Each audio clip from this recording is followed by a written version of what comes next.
Estamos en el tema en defensa de nuestra fe. Esta es la quinta parte y hoy vamos a ver el tema de la mente de Cristo. Esto es parte de cómo nosotros debemos tener argumentos bíblicos, argumentos divinos para aquellos que demandan una explicación acerca de lo que nosotros creemos, por qué creemos y todas estas cosas. Entonces, una de las cosas que nosotros vamos a estar viendo en esto es que es tan importante el aprender a pensar como pensaba Cristo, que de ahí depende el que nosotros seamos llamados cristianos, porque nos vamos a parecer a Cristo. Y también es un tema que a mí me apasiona, por demás está decirlo, ¿no? Yo sé que es imposible entender los razonamientos de Dios, la mente de Dios, pero eso no quita pues que me apasione, aunque sus pensamientos son demasiado elevados para mí. Yo me deleito en la sabiduría, en la inteligencia de Dios. Y esto de tener la mente de Cristo es algo que nos puede llevar a ese mismo nivel. A mí me encanta platicar con la gente que es inteligente, que es sabia. Llego como esponja y absorbo todo lo que puedo, pero tengo también esta fuente de sabiduría para mí, que es la palabra de Dios, que es Dios en todo su contexto. Entonces, muchas de las obras que Jesús hizo, por no decir todas, muchas de las obras y todas las enseñanzas que Jesús impartió en su tiempo sobre la tierra, salieron de su mente, salieron de su pensar. No era Jesús el tipo de personas o de ministros o de siervos de Dios que se sentaba o se aislaba para preparar un bosquejo. O sea, eso salía de aquí. No necesitaba preparar nada, pues Él es la palabra. Él era el pensar de Dios y no necesitaba preparar mucho, pero la estrategia perfecta para defender la fe, esa fe que emanaba de Jesús, que era representativa de Jesús también, pues también salía de su mente. Toda esa información salía de su mente y es algo que nosotros debemos conocer, ¿no? Jesús no perdía su tiempo en discusiones. Cuando se hablaba de la fe, Jesús no se ponía a discutir con nadie, solamente se ocupó en explicar que venía a hacer la obra de Dios y de paso también pues les aclaró que todas sus acciones tenían un sustento y ese sustento era la palabra de Dios, el libro de Dios, el Antiguo Testamento que nosotros conocemos, que es lo que existía hasta el momento que estaba Jesús en la tierra. El Nuevo Testamento se escribió más de medio siglo después de lo que fue la venida de Jesús o el regreso de Jesús a la diestra del Padre, pero ese es otro asunto que no vamos a ver. El asunto es que aquí Jesús explicaba nada más eso y se dedicaba a hacer lo suyo sin perder el tiempo, y ese fue un excelente argumento, creo yo, lo suficientemente sólido como para defender su fe. Era algo sencillo, ¿no? Pero también creo que nosotros podemos aprender a defender nuestra fe tomando el modelo y el consejo, los consejos que Jesús le dio a sus discípulos para defender lo que Él creía y para defender lo que nosotros creemos, según cada quien tiene relación con los demás, ¿no? Que no son cristianos, porque nos van a cuestionar muchas cosas. Siempre va a haber gente que nos cuestione. Entonces, en Jesús tenemos el mejor consejo y el mejor ejemplo de cómo responder a los que se oponen a nuestra fe y a nuestra esperanza. De hecho, Jesús enseñó a sus discípulos a no negar su relación con Él. Dice, aquel que me niegue delante de los hombres, yo le voy a negar delante del Padre. Y Él les decía, no se les ocurra, pero les decía también que inclusive los iban a acusar injustamente nada más por creer en Él, por tener una fe común con Jesús, ¿no? Y los iban a acusar injustamente ante las autoridades. Y esto debía ser importante para los discípulos porque ellos tenían que preparar una respuesta contra aquellos que los injuriaban, contra aquellos que los acusaban por alguna cosa. Y quiero que veamos aquí en la Biblia cómo es que Jesús les sugirió esto a sus 12 discípulos. Estamos en Lucas capítulo 12, versículos 11 y 12. Y esta es una advertencia de Jesús, les digo, para sus discípulos. Después de decirles que no negaran su fe y que no negaran el ser amigos de Jesús o tener una relación con Él, les dice: cuando os trajeren a las sinagogas y ante los magistrados y las autoridades, no os preocupéis por cómo o qué habréis de responder o qué habréis de decir, porque el Espíritu Santo os enseñará en la misma hora lo que debáis decir. Y esto parece que no es una instrucción específica, se oye así muy ligero, ¿no? Como diciendo, no se preocupen pues de lo que van a responder o de lo que tienen que decir. Y eso a mí me da margen como para pensar que no es una respuesta, porque si alguien me demanda información acerca de por qué creo, pues no sé, a mí Dios me dijo que no me preocupe. No es una respuesta, en ese sentido no es una respuesta, ¿no? No les estaba diciendo Jesús, ustedes no preparen nada, les estaba diciendo que no se preocuparan de lo que tenían que responder en ese momento. Y a veces nosotros tenemos la idea de que prepararnos para responder tiene que ver con tomar un curso, con ir a una escuela, ir con algún instructor que nos diga qué es lo que vamos a tener que responder según el montón de preguntas que la gente tenga para nosotros. Pero no es así. Hay una manera que es diferente, pero como les digo, hasta aquí suena así como que no es una respuesta pues que nosotros podamos dar a los que se oponen a nuestra fe. Pero Jesús siguió diciéndoles que en su mente ellos iban a recibir instrucciones directas del Espíritu Santo, que es donde cambia completamente ahora sí. Porque nosotros tenemos ese recurso como hijos de Dios. Somos hijos de Dios, somos salvos por la fe, pero fuimos sellados también con el Espíritu de Dios. El Espíritu de Dios está en nosotros. Y el Espíritu Santo puede disponer de la información que haya en nosotros para traerla a nuestra memoria y dar una respuesta en el momento. No es algo que, insisto, tengamos que preparar con mucho tiempo. Y aquí pues suena, aunque suena un poco improvisado, ¿no? Como que no te prepares nada, pero yo te voy a decir lo que tengas que decir en el momento preciso. Y suena así como que no estamos parados sobre firmes, pero realmente así es el asunto. Yo me maravillo, en lo personal me maravillo cómo es que cuando yo estoy platicando con alguien, fluyen versículos por mi cabeza y a veces hasta puedo decirles en dónde está el versículo y qué es lo que dice, ¿no?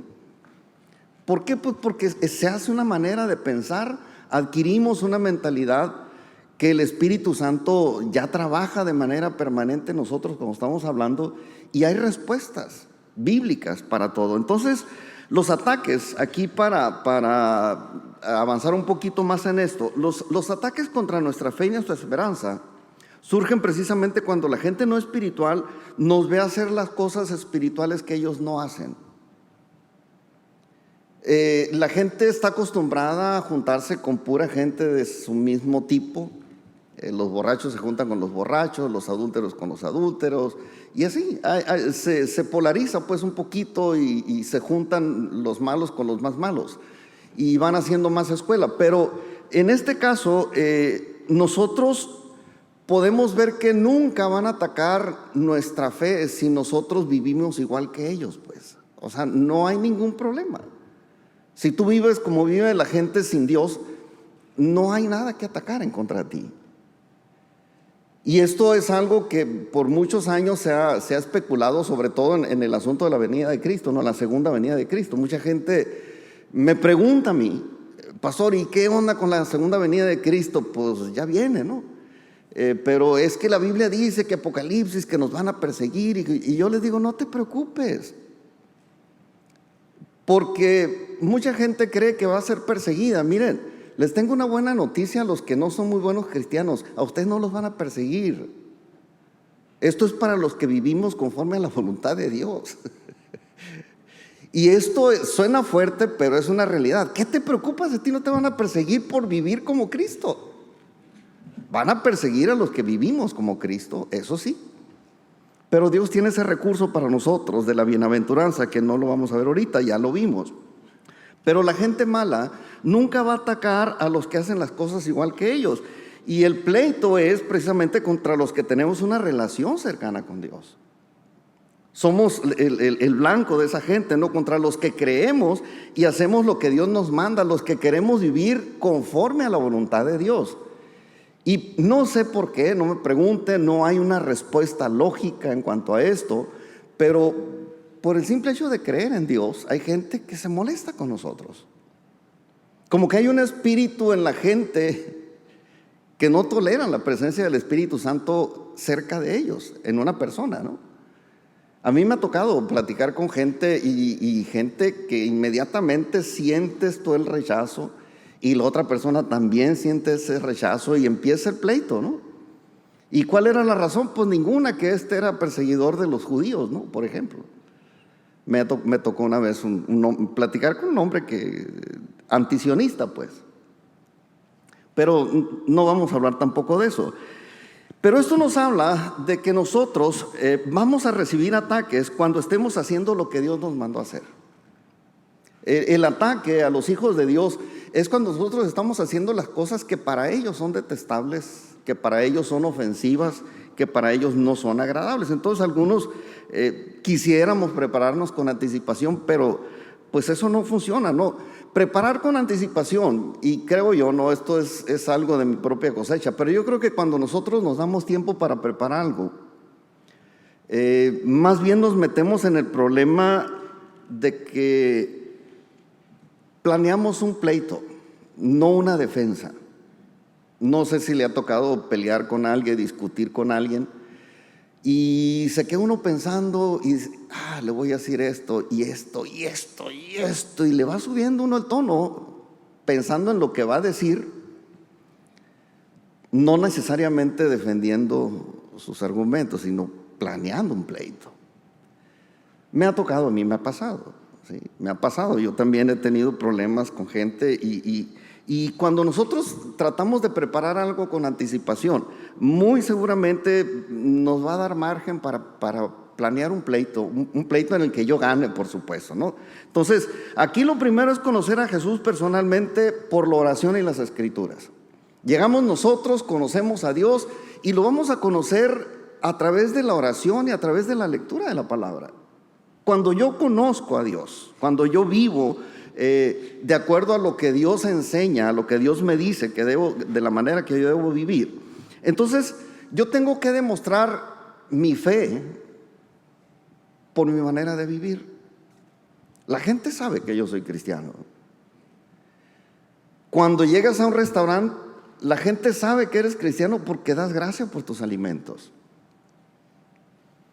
Donde quiera que voy, la mayoría de la gente como que te identifican y saben, se dan cuenta que eres cristiano. ¿Por qué? Por la manera como vive uno.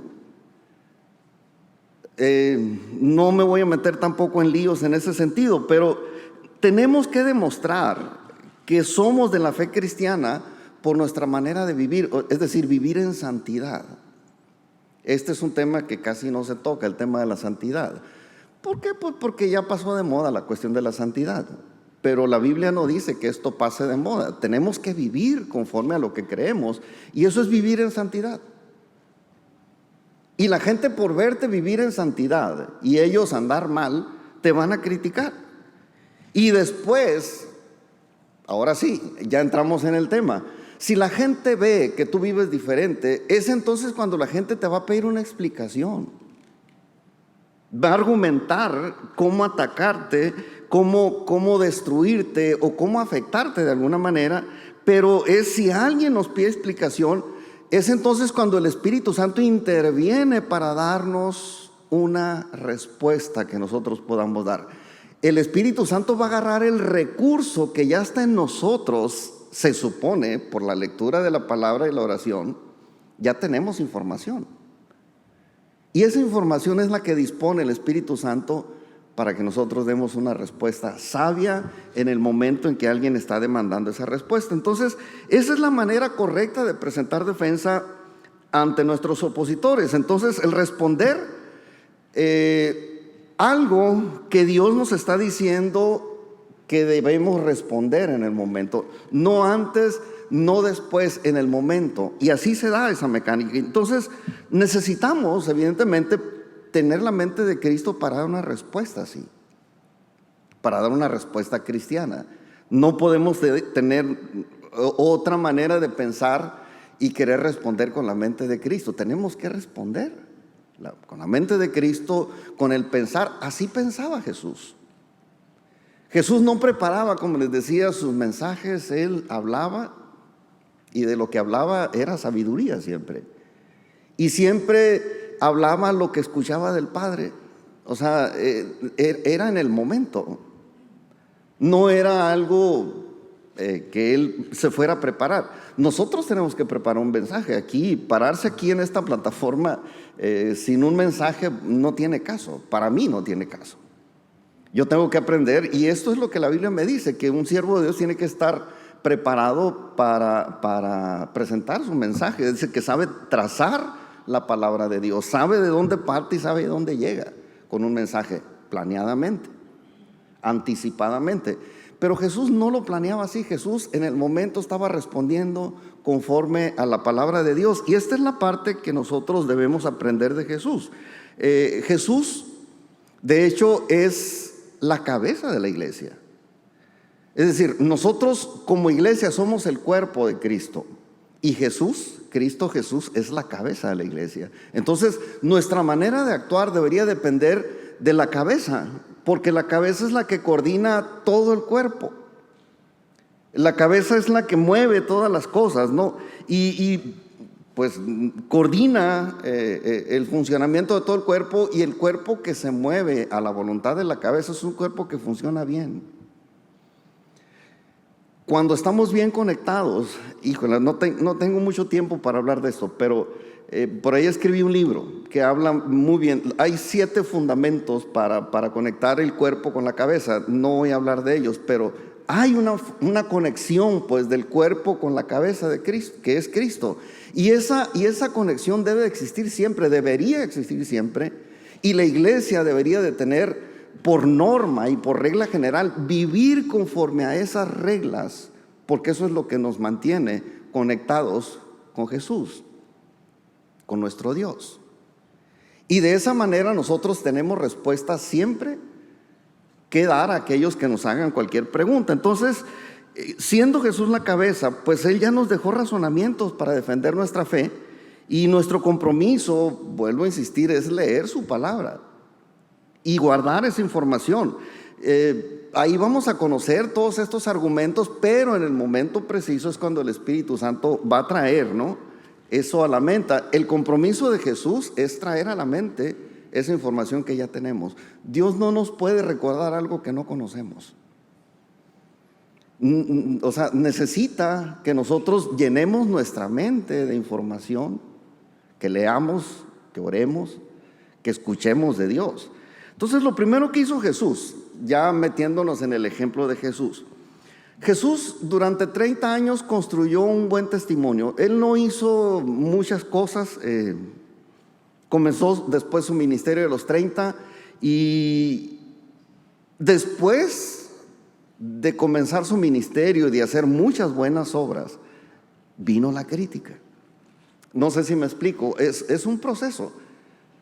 Vivo 30 años sin generar problemas, sin dar motivos para que la gente piense mal de mí. Y después de esos 30 años comienzo el ministerio y empiezo a hacer buenas obras, a ayudar a la gente, a sanar a los enfermos, a liberar a los endemoniados y a enseñar a la gente a vivir de una manera digna. Y es entonces cuando vino la crítica, no antes. Por eso les digo, si nosotros no vivimos conforme a la fe cristiana, nadie nos va a cuestionar. Cuando nosotros empezamos a vivir como vivió Cristo es cuando la gente empieza entonces a atacar. Y Jesús fue atacado, ¿no? Jesús empezó a recibir la crítica después de sanar gente, ¿no? De pronto sana un paralítico y la gente le dice, pero ¿cómo se te ocurre sanar un paralítico? por favor, digo, ¿cómo no voy a hacer nada si estoy viendo un hombre que no puede caminar? Pues es que lo sanaste en día de reposo, y a ti qué te importa, pues, si se trata de hacer lo bueno, ¿no? Pero es que es día de reposo. Es que mi padre también trabaja el domingo o el día de reposo, pues, que en este caso era el sábado, no, el sábado. Pero la crítica ahí estaba. Mientras Jesús empezaba a hacer las cosas buenas, empezó a recibir la crítica. Y entonces se limitó Jesús a trabajar en los propósitos del reino de Dios y en los beneficios que esto trae, y además en hacer llegar todos esos beneficios a todos los que querían recibirlo. Ese fue el trabajo de Jesús. No fue el trabajo de Jesús pararse y decir, a ver, vengan los que me quieren criticar y ahorita les voy a dar respuesta. No, digan lo que quieran, hagan lo que quieran, cuestionen lo que quieran. Yo no les voy a dar respuestas más que las necesarias. ¿Y cuáles son las necesarias? Yo vengo de parte de Dios a hacer esto, y ahí están las escrituras que lo avalan. Se acabó. Y esa es nuestra mejor defensa también. Y aquí me voy a regresar a leer el pasaje, ¿no? Que es la base de esta serie. Estamos en 1 de Pedro, capítulo 3, versículos 13, 14 y 15. Dice: ¿y quién es aquel que os podrá hacer daño si vosotros seguís el bien? Mas también si alguna cosa padecéis por causa de la justicia, bienaventurados sois.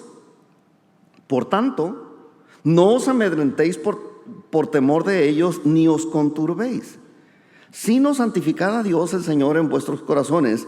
Y dice: y estad siempre preparados para presentar defensa con mansedumbre y reverencia ante todo el que os demande razón de la esperanza que hay en vosotros. Por ahí hay un dicho, yo creo que la mayoría lo hemos escuchado, que la mayor defensa o la mejor defensa es el ataque, ¿no?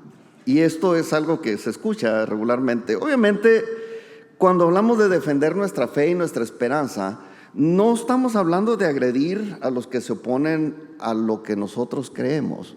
No se trata de agredir. Ya lo hizo la iglesia por allá del siglo IV hasta el siglo XV, de atacar y matar inclusive a los que pensaban diferente.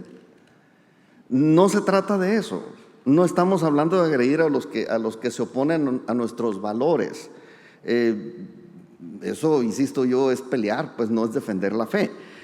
Pero aquí estamos hablando de resistir los ataques con argumentos convincentes. A ver, ¿por qué haces esto? ¿Qué está mal de lo que hice? No, pues no está mal, pero ¿por qué lo hiciste? Pues porque es lo que me mandó a hacer Dios. Pero ahí está en la Biblia. Como Jesús me dice a mí, como discípulo que soy, que imponga mis manos sobre los enfermos y que van a sanar. O sea, no hay más argumentos que mostrar. Pero es que, nada, si ya te quieren agredir y eso es otro asunto, pues, pero insisto, no se trata de pelear, se trata de defender con argumentos. Y estos argumentos los ponía Jesús siempre, ¿no? Son las buenas obras, por supuesto, previas, ¿no? Lo que llama aquí Pedro, seguir el bien. Y yo creo que nadie debería de perseguirnos por hacer el bien. ¿O usted perseguiría a alguien que le ha hecho algún bien? ¿Arremetería contra alguien? ¿Cuántos de ustedes arremeterían contra alguien que les hizo algún bien, algún favor? Aquí somos santos, pues aquí somos bien portados y nos anima a ver gente que hace algo bueno por nosotros, le aplaudimos y le damos un abrazo y le damos las gracias. Pero allá afuera no. Hay gente a la que usted le hace el bien y hay gente que le va a pagar mal por bien. ¿Por qué? No sé. Porque es gente mala. Así fue con el caso de Jesús. Pues nadie debería atacarnos por hacer lo bueno, pero hay gente que ataca a los que hacen lo bueno o a los que hacemos lo bueno. Y yo espero que usted no haga eso, pero bueno, hay una realidad, y esa realidad es que sí hay personas que persiguen a la gente que hace el bien. Sí hay personas que se oponen a los de la fe cristiana. No me pregunten las razones, sus razones deben de tener.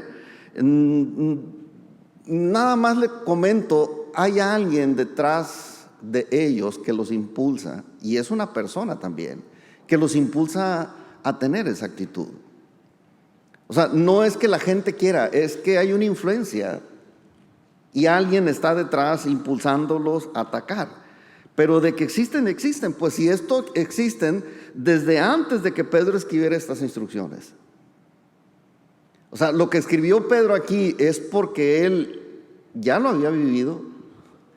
Dice, bueno, no lo escribe aquí, no, pero si nos vamos a la historia, en el libro de Hechos van a ver que una vez, y ahorita vamos a repasar ese milagro, por cierto, pero en algún momento Pedro y Juan iban al templo, a la oración, y de pronto vieron ahí un paralítico, lo sanaron. Pues si ustedes dicen, pues todo el mundo le aplaudió, ¿no? Porque lo levantaron y caminó. No. Terminaron en la cárcel, él y Juan. Y dicen, ¿pero cómo? Pues sí, terminaron en la cárcel. Y los azotaron. Y los golpearon. Dice uno, pues ¿qué malo hizo? No hizo nada malo. Pero ese es el problema precisamente, que sin que nosotros hagamos nada malo, va a haber perseguidores en contra de nosotros. Y eso, insisto, es desde que antes de que Pedro escribiera esto, ya existía la persecución. Entonces, ¿qué debemos hacer los de la fe? Pues nosotros debemos tomar el papel de presentadores de la superioridad del reino de Dios. El reino de Dios es superior a cualquier cosa. Y nuestra función como hijos de Dios, como practicantes de la fe cristiana, es presentar el reino de Dios como es. El reino de Dios es bendición para la gente.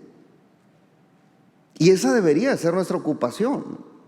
Hablar las buenas noticias de la salvación y todas las cosas que conlleva la salvación. Refiriéndome a una salvación en un plan integral, pues que estamos a salvo en nuestra salud, en nuestra economía, en nuestra familia, en lo laboral. Hay salud financiera, hay salud en todos los sentidos. Y esas son las buenas noticias de salvación. Noticias que la gente rechaza por desconocerlas. Pero eso es el plan de Dios. Y entonces nosotros tenemos que tomar ese papel de presentar las buenas noticias de salvación a la gente. Y esto de parte de Dios, pues, y haciendo las buenas obras que Dios tenía en mente cuando nos hizo nacer. Dios nos hizo nacer con un propósito, y cada uno de nosotros tiene un propósito y tiene una capacidad especial para cumplir con ese propósito. Y es tan maravilloso el plan de Dios que contempla a cada uno en particular para hacer una obra diferente cada quien. No nos hizo en serie. Estamos hechos, bien hechos, pero cada uno es diferente, completamente diferente. Diferentes dones, diferentes habilidades para hacer cada uno específicamente lo que Dios tenía en mente que hiciéramos cuando nos creó. Y eso, insisto, es la versatilidad del número de gentes que hay dentro de la vida cristiana. Entonces, dice Efesios capítulo 2, versículo 10, que nosotros somos hechura de Dios, que hemos sido creados en Cristo Jesús para buenas obras, las cuales, dice la Biblia, Dios tenía en mente. Anticipadamente nos creó porque había una obra muy especial que Dios nos iba a encomendar. Dice, porque somos hechura suya, creados en Cristo Jesús para buenas obras, las cuales Dios preparó de antemano para que anduviésemos en ella. Y yo creo que ya después de hacer esas buenas obras, sí es necesario, sin alegar, entonces sí ya podemos hablar. Esa es la defensa que Jesús nos sugiere. Es la manera como Jesús nos sugiere, háganlo de esa manera. Primero hay que presentar las buenas obras. Hay que presentar una vida de santidad.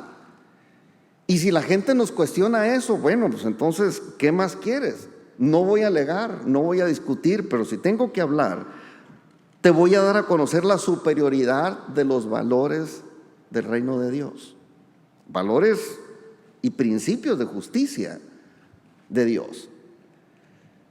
No se trata de discutir, no se trata de pelear, se trata de dar a conocer el plan de Dios. Y entonces, claro que podemos hablar de los beneficios que puede aportarle a la gente y a toda la creación.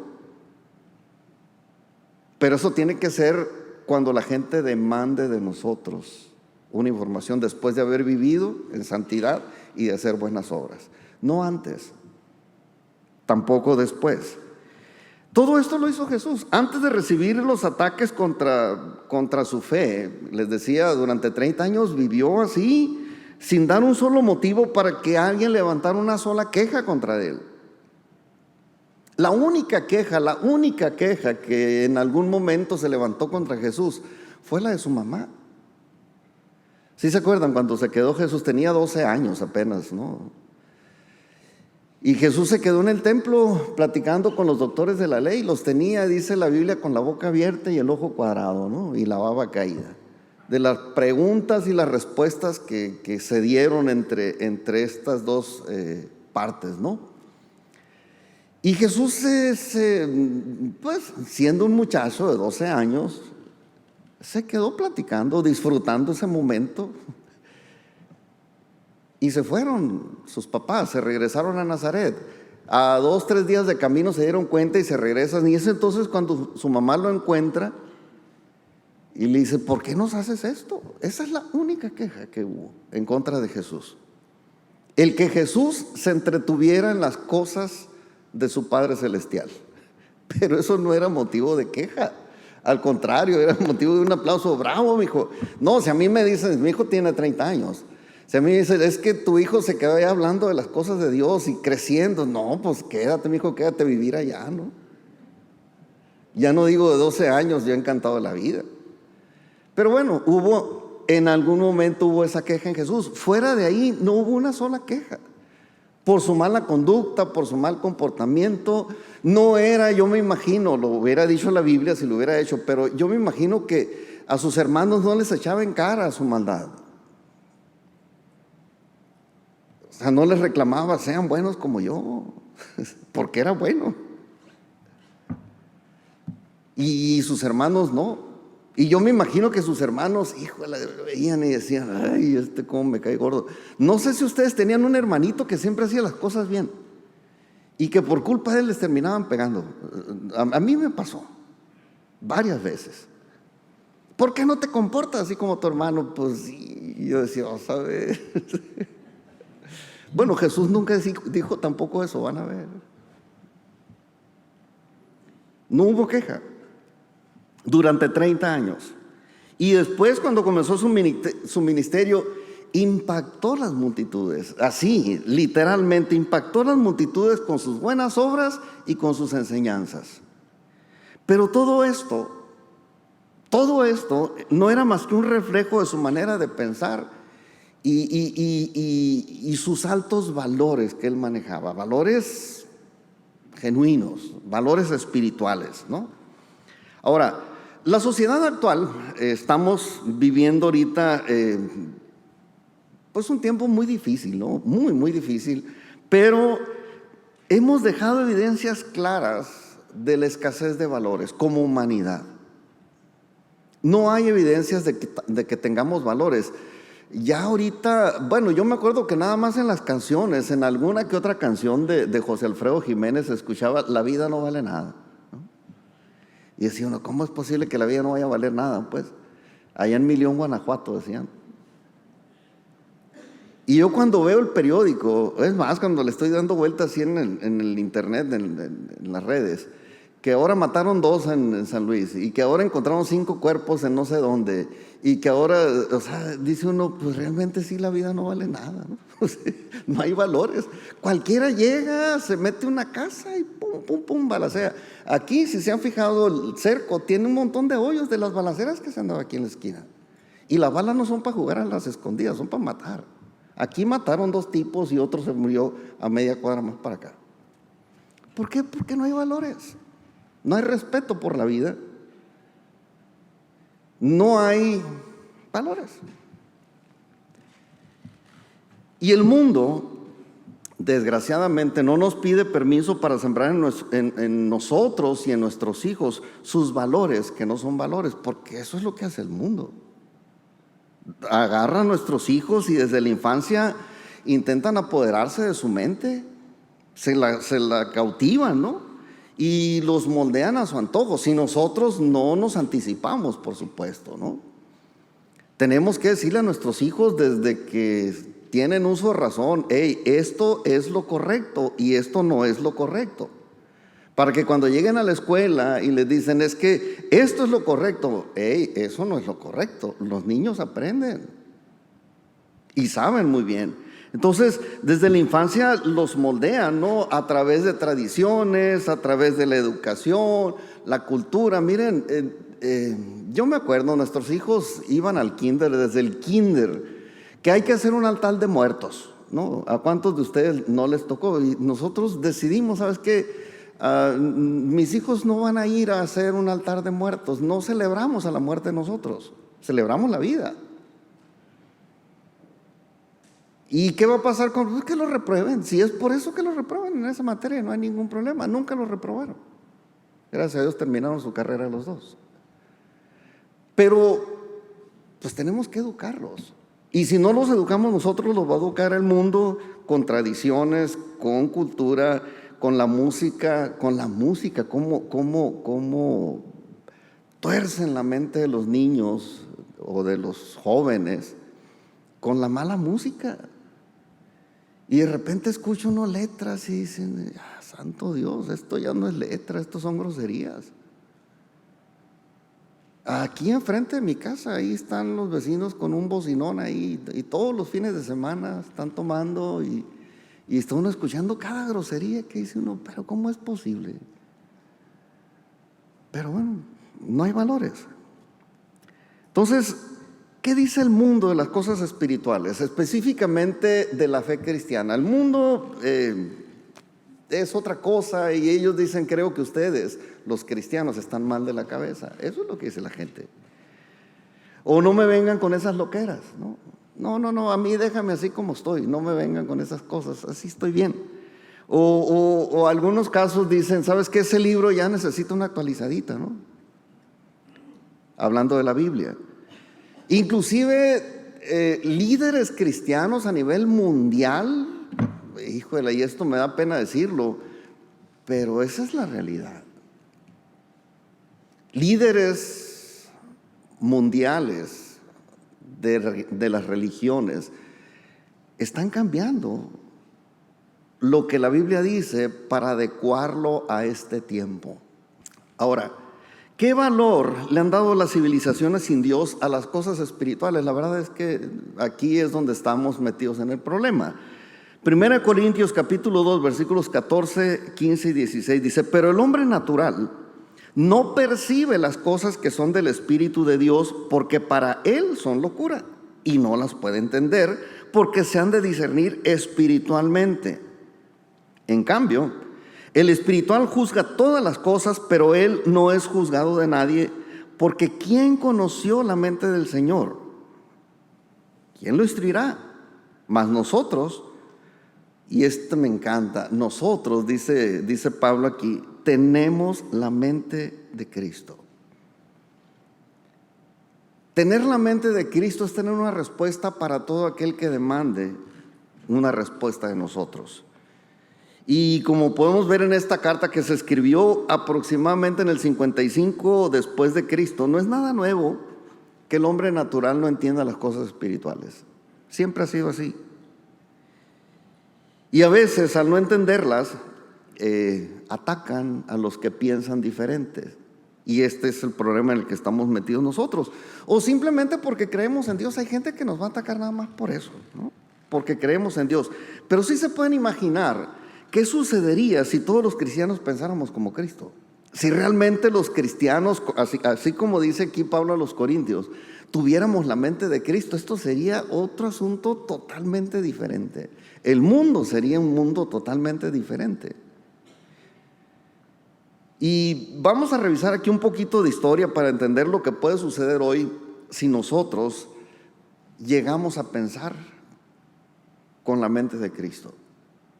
Si cultivamos la mente de Cristo y logramos pensar de esa manera. Hay una promesa que hizo Jesús a los primeros cristianos y ellos sí creyeron esa promesa. O más bien se pusieron a trabajar, empezando por ellos.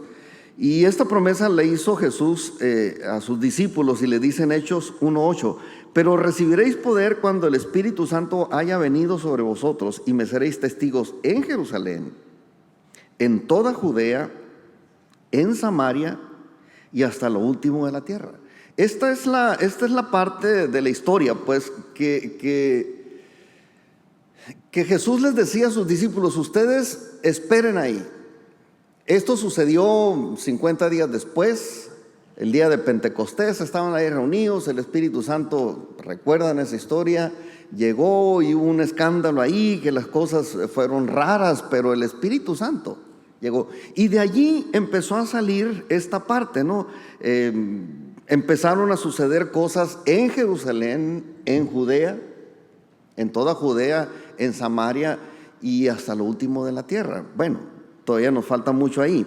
Vamos a leer esta parte. En Jerusalén, por ejemplo, está este pasaje en Hechos capítulo 3 y 4. Es un pasaje completo. Son 2 capítulos para hablar de una cosa que hicieron Pedro y Juan, 2 discípulos de Jesús. Un día iba Juan y Pedro a la oración en el templo, y en la puerta se toparon con un mendigo, un hombre que no había podido caminar desde su infancia, nunca pudo caminar, y ahí estaba tirado en el suelo. Y ahí en ese lugar, pues como era mendigo, les pidió dinero. Él pensando en tener dinero para comer, para vestir tal vez, o para tener algo con que sustentarse. Pero al verlo estos 2 hombres, Pedro y Juan, le dijeron: mira, si trajéramos dinero, a lo mejor te hacemos un daño. ¿Por qué? Porque te vas a quedar con el dinero, pero vas a seguir igual. ¿Qué te parece si resolvemos el problema desde el principio, desde la raíz? Y ahí es como ellos empezaron a usar la mente de Cristo. Y dijeron: no es posible. ¿Qué si mejor te sanamos para que tú te sustentes por tu propia cuenta? La mala noticia es esa, ¿no? Que de aquí para adelante vas a tener que trabajar.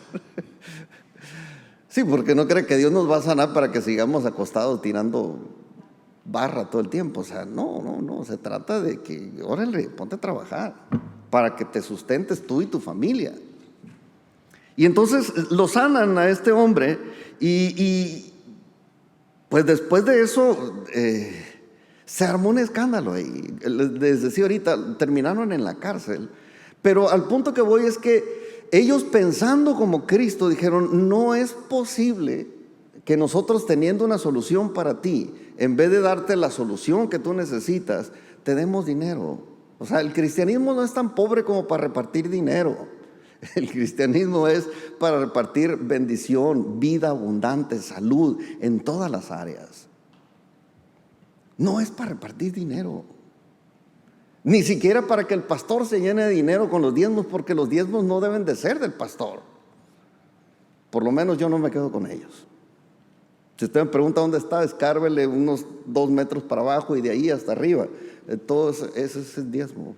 Bueno, parte de los diezmos. Entonces hay bendición en el cristianismo, que no es para quedarse uno con ellos, sino para repartir. Estos, con la mentalidad de Cristo, dijeron: yo no voy a hacerte un daño dándote dinero para que vayas a comprarte una soda y un gansito. Yo te voy a sanar para que tú te pongas a trabajar, y conforme trabajes vas a ganar lo que tú quieras. Y se acabó. Mentalidad de Cristo. Esto sucedió en Jerusalén. En Judea, todo Judea, hay un pasaje en Hechos 9, capítulo 31 al 35, dice: entonces las iglesias tenían paz en toda Judea, Galilea y Samaria, y eran edificadas andando en el temor del Señor, y se acrecentaban fortalecidas por el Espíritu Santo.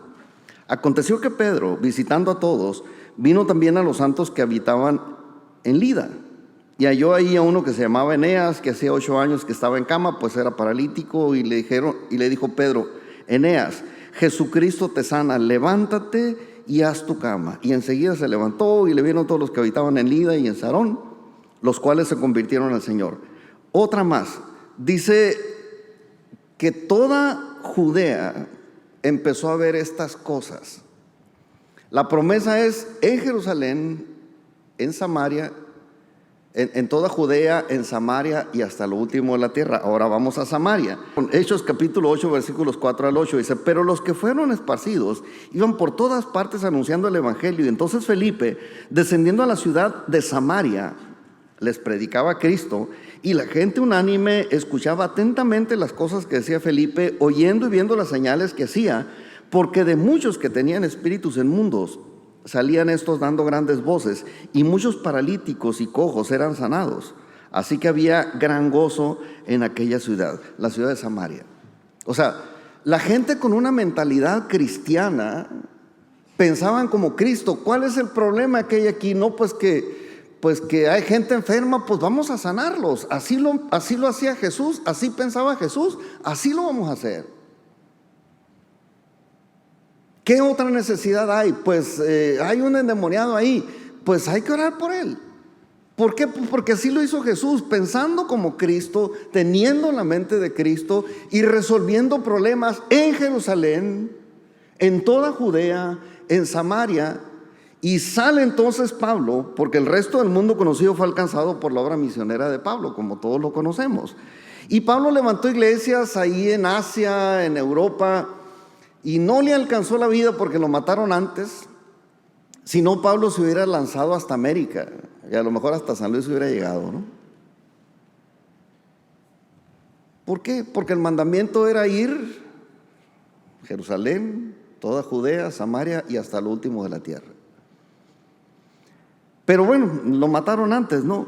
Pero nuestro gran fracaso ha sido alcanzar lo último de la tierra, y ya es demasiado tarde, aunque ya todo el mundo sabe de qué se trata el cristianismo. Bueno, casi todo el mundo sabe de qué se trata el cristianismo. No lo han adoptado como estilo de vida, pues.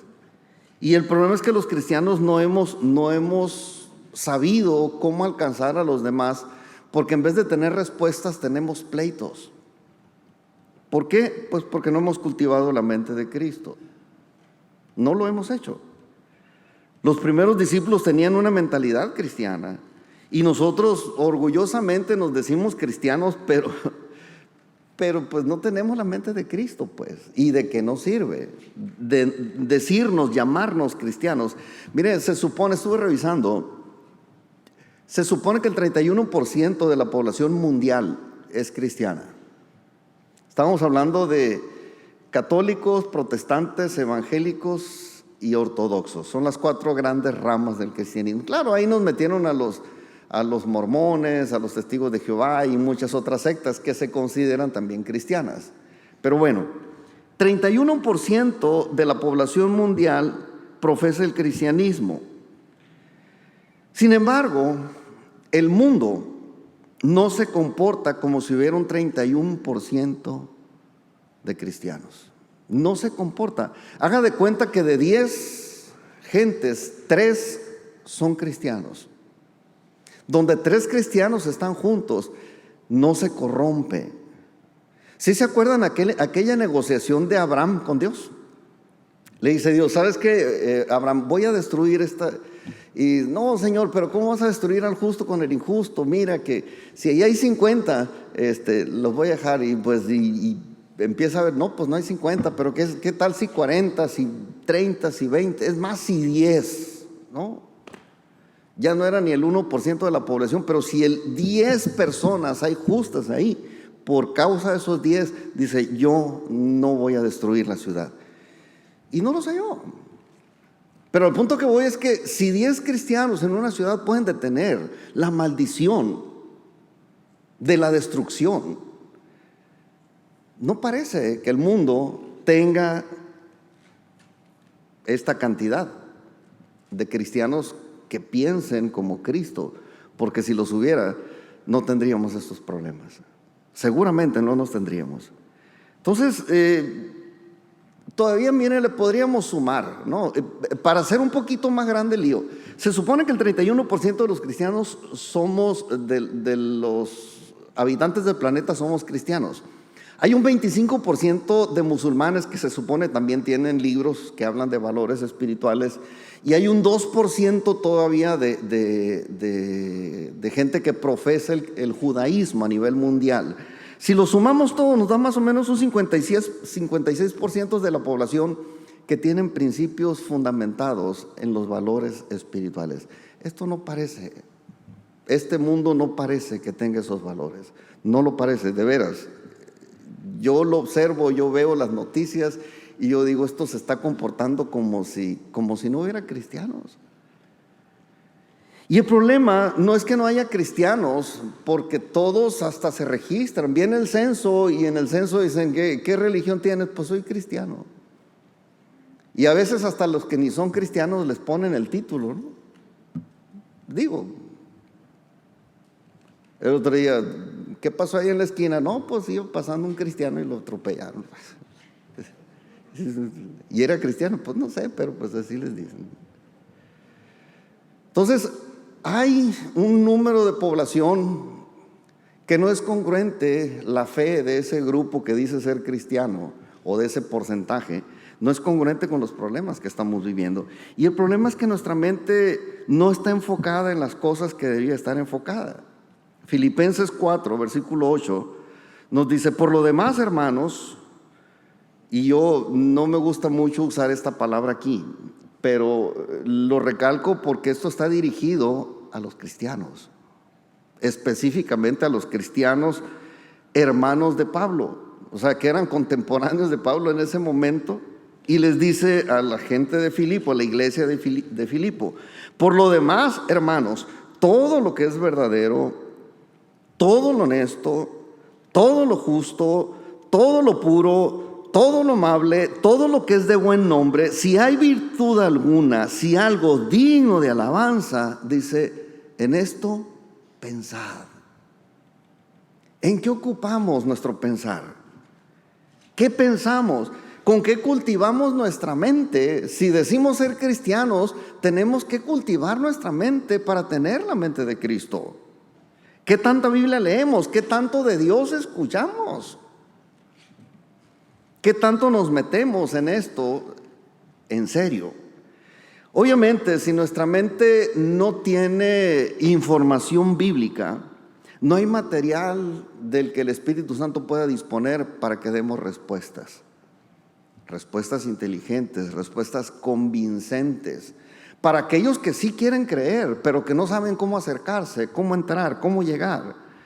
Para que haya una respuesta de parte de nosotros que los convence y se acerquen a Dios. Porque ese es nuestro trabajo, ¿no?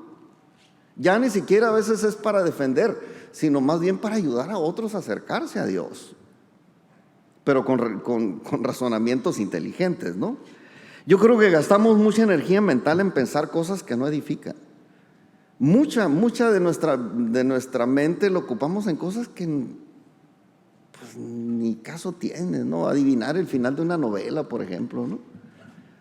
Vamos a media novela y ya estamos pensando en el final y ocupamos tiempo para pensar y para razonar. Lo que va a pasar es esto y esto y esto y esto y esto. Cosas en las que ocupamos la mente sin necesidad.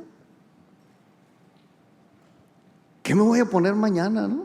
No sé si a ustedes les pasa, pero a mí a veces me pasa que me pierdo tiempo pensando en qué me voy a poner para venir a la reunión. O sea, no vengo vestido así por casualidad. Pensé y tomé tiempo para pensar. De hecho, me puse esta camisa, es Letty's Fashions, ¿no? Me la regalaron en mi cumpleaños el 27 de enero. Ya estamos casi terminando abril. Y dije, si no me la pongo, es de manga larga, si no me la pongo ahora ya no me la voy a poner hasta el año pasado y nunca me la voy a estrenar. Dije, me la tengo que poner. ¿Y por qué les cuento esta tontería? Porque uno usa su mente para pensar. A veces, ¿qué me voy a poner? Y luego más se abre uno el closet, así como las mujeres no ven así un montón, de casi les cae toda la ropa encima. Y voltean, no tengo nada que ponerme, ¿no? Pensar, ¿y qué me voy a poner? Este no, y este tampoco, y este no. Descuelgan 20 y, bueno, este. Pensar. ¿Ocupamos tiempo para eso? ¿Sí o no? Otras veces ocupamos nuestro pensar en qué estará pensando la gente de mí, ya medio feo. Y o sea, perdemos tiempo. Y entonces no podemos nosotros responder con sabiduría si usamos nuestra mente, salió rima, ¿no?, en tonterías. ¿Cómo vamos a dar respuesta bíblica, una respuesta sabia de parte de Dios, si gastamos nuestro tiempo en pensar cosas que no valen la pena? Invertimos demasiada memoria en cosas que Jesucristo nunca invirtió. Yo no sé si Jesús tenía un closet lleno para pensar, híjole, ¿cuál túnica me voy a poner ahora? Me peinaré de lado, me peinaré de raya en medio. O sea, estas chanclas están bien, o me pongo las negras, ¿no? O sea, por favor, no hay que perder el tiempo. La mente de Cristo se alcanza pensando y actuando y viviendo como Cristo, y Cristo no perdía el tiempo en superficialidades. Y pues lo que sí es que seguramente vamos a ser criticados si ven las características de Jesús en nosotros. Eso sí, vamos a ser criticados, ¿no? Porque antes que a nosotros, a Jesús lo criticaron. Dice uno, pero si era perfecto, pues sí, pero pues así son las cosas. Era perfecto, pero con todo eso lo criticaron. Si tú alcanzas esa perfección de Jesús, también te van a criticar. Y eso no es un motivo para no dar una razón cuando tengan una pregunta contra nosotros. Entonces, te van a acusar de traidor a tu religión. Yo creo que la mayoría de los mexicanos, antes de ser evangélicos o protestantes u ortodoxos, eran católicos, ¿no? Aquí en México, por lo menos. Te llevaron a la iglesia, te bautizaron sin pedirte consentimiento y sin preguntar si ya eras salvo. O sea, tú eres un bebé, tienes ya, no sé, los cuántos días de nacido ya los pueden bautizar, pero tú eres un cristiano ya, ¿no? Estás asegurado, ya está tu nombre escrito en el libro de la vida. Y si no, pues por lo menos en el acta de bautismo ya está tu nombre, ¿no? Pero eso no es ninguna garantía, pues.